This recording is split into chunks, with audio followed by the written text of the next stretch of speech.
Hello, and welcome to Beyond Books, where we're going to talk about a banned book today. My name is Renee. I'm your host. This is my co-host, Raina, and we're ready to talk about Beloved, a book by Toni Morrison. So, Beloved just so happens to be the 13th banned book that I read in 2024. So, to read 24 and 24, I have 11 more to go. And that kind of makes perfect sense when you think a little bit more than half the year is over, and I'm a little bit past the halfway point. So sounds like I'm, kind of right on task to get that completed. So what about Beloved? Well, first of all, it was written in 1987. It was awarded the Nobel Prize in Literature in 1993.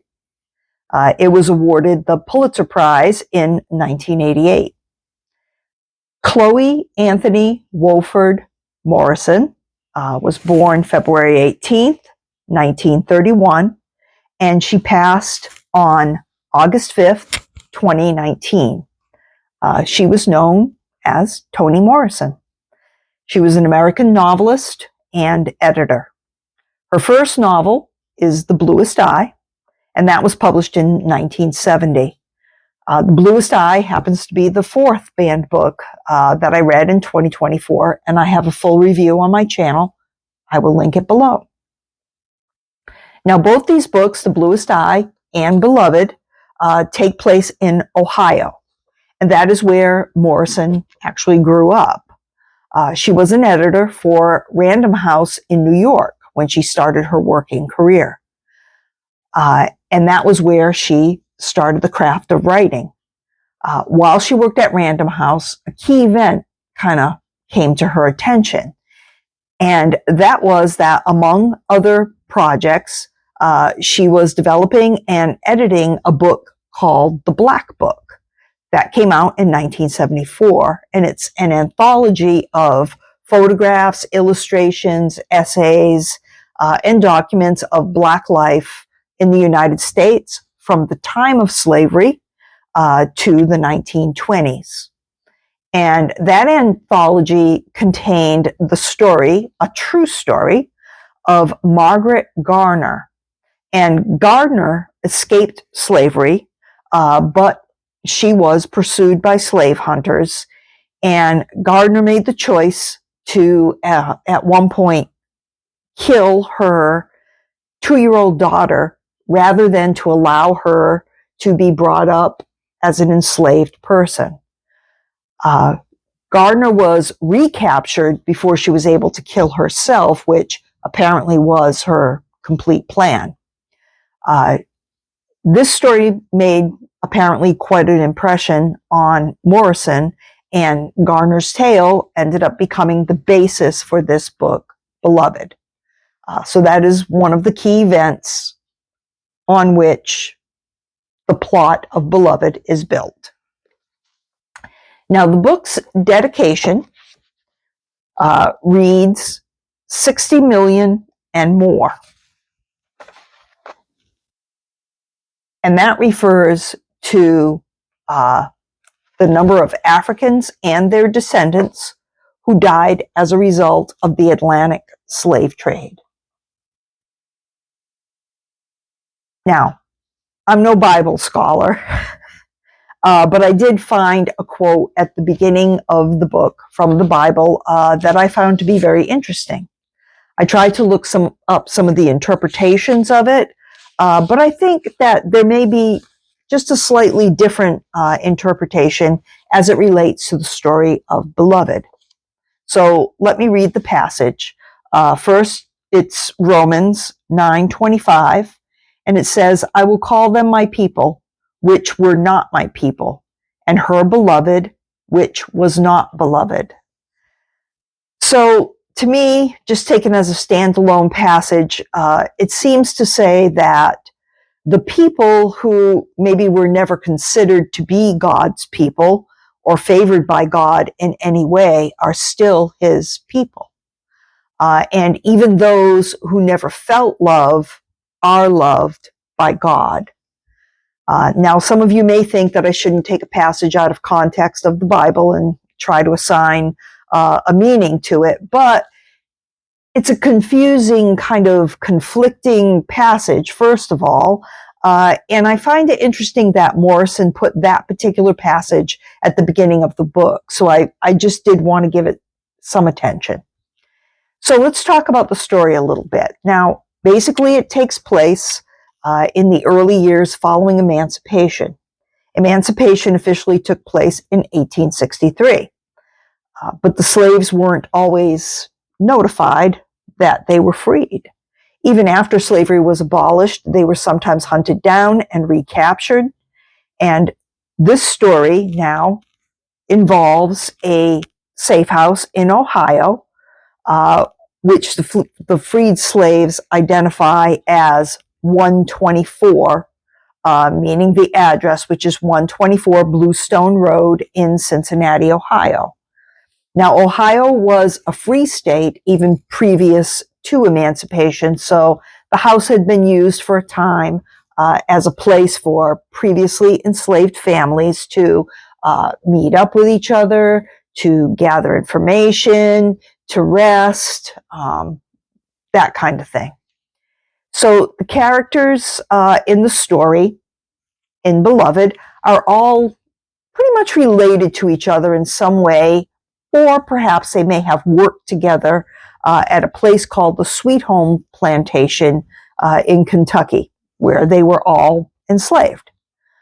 Sweet Home is really misnamed because it's anything but sweet and anything but a place, I'm sure, that they wanted to call their home. The story contains numerous flashbacks to their time at Sweet Home, as well as flashbacks to a prison camp in Georgia where one of the men was held for a time.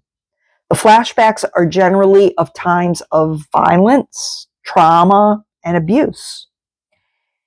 Now, these traumas of the past haunt the characters, and at the same time, they are being haunted by the ghost of the child who was killed by the main female character.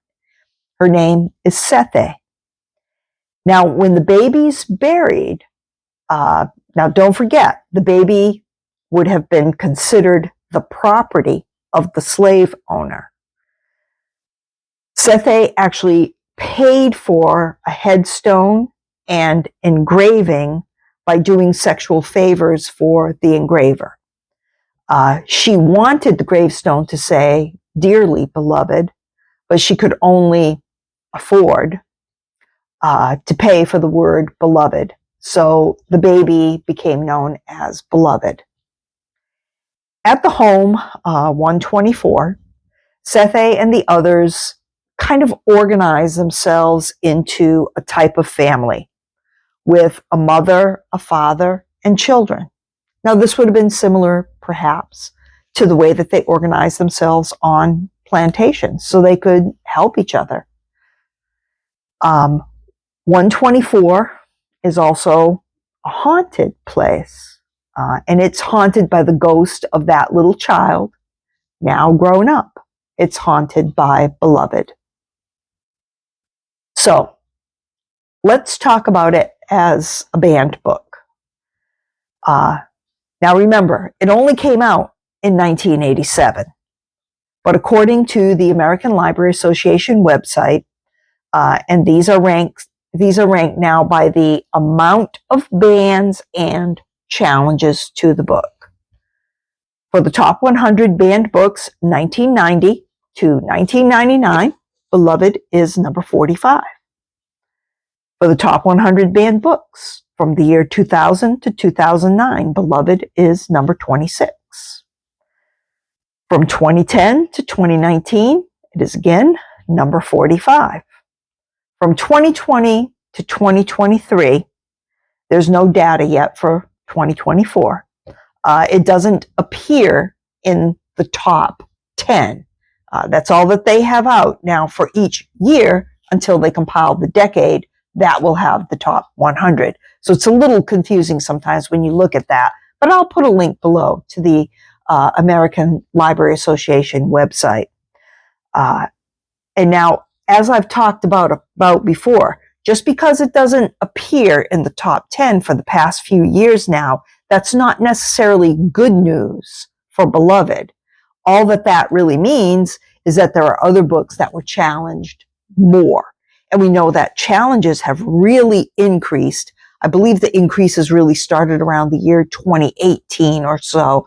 But, it may have been in the top 10 until it was knocked out by all of the challenges, new ones that have come in about other books. So it can look kind of deceiving, but I've talked about that before. I'll put a link to some of my other banned book videos, and maybe that would make a little bit more sense.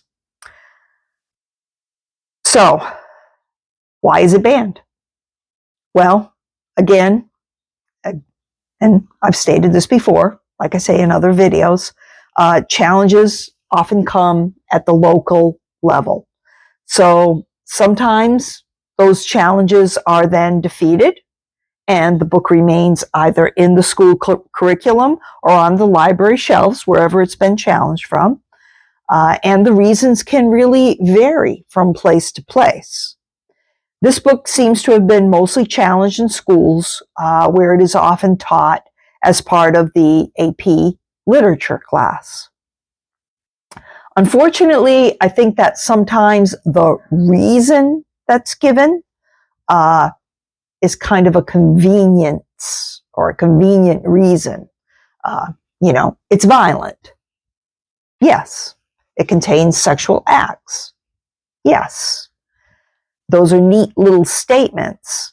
However, I sometimes wonder if what people really mean by that is, I don't want my children to learn the truth about slavery.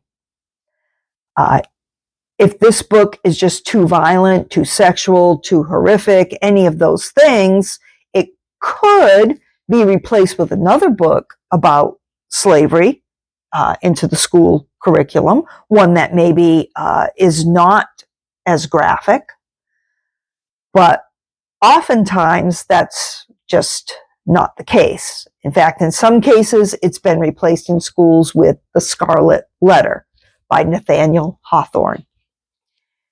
When one challenge was struck down, it was because the students in the AP Lit class stood up for the book. In part, what they said was that they wanted to learn about slavery. They thought it was important. And as with most books of this type that are challenged, I have to agree that, of course, this book is definitely not for younger children. Of course not. But again, I think a lot of the rhetoric about protecting children is sometimes an excuse to silence the voices of others who might challenge traditional thinking in their writing. Many people of color and those in the LGBTQ plus community are challenged. Their writing is challenged. And I've talked about the data before, and statistically, books by these types of authors are overwhelmingly and very disproportionately the ones that end up being banned. So is it really a specific book that is being banned? Or is it the voice of an entire community of people? It's a good question. So what did I think of the book? I thought it was brilliant. The concept of the ghost coming back to haunt Sethe, along with her terrible memories and people from her past life as a slave, makes for a truly amazing and compelling story. Like many banned books, this one has power. It packs an emotional punch that is just undeniable. I've read now 2 of Toni Morrison's novels, Beloved and The Bluest Eye, and both deal with the concept that the effects of slavery seep into people through the generations. And in that sense, slavery hasn't truly ended. Books like this drag that out into the light. So one thing I do have to say, subject matter aside now, Beloved is a difficult book to read. There are multiple characters with the same name, which is why I didn't go over all of the characters, such as there are several characters with the name Paul with an initial, Paul D, Paul F, Paul A.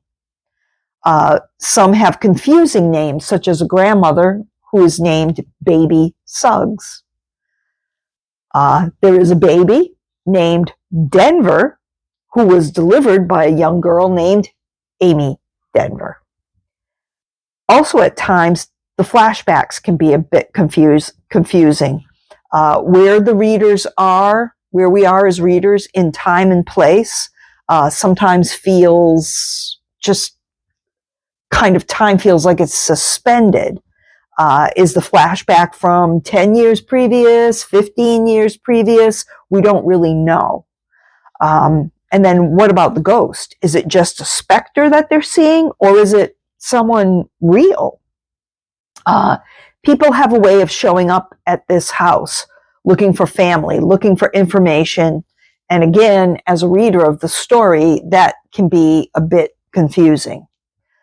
I think some of this was done kind of purposefully on Toni Morrison's part, to show us how confusing and disorienting it can be to be enslaved with no name to call your own, no sense of where you are or how much time is passing, especially after emancipation, with everyone on the run and each state going about it differently than others. Yeah, it would be a terribly confusing time. So I think that's all the more reason to teach it in schools, where the storyline can be discussed and sorted out. And if you've never read it and you decide to do so, some type of notes would really be helpful.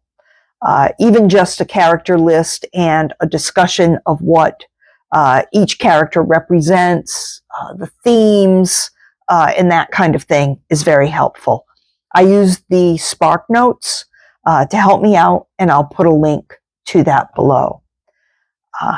So that, my friends, is the best that I can do with Beloved. I actually want to read it again, and I probably will at some point. I spent a bit of time on this one and a lot of time thinking about it. And that's part of the brilliance of this book. So now I'm haunted by Beloved.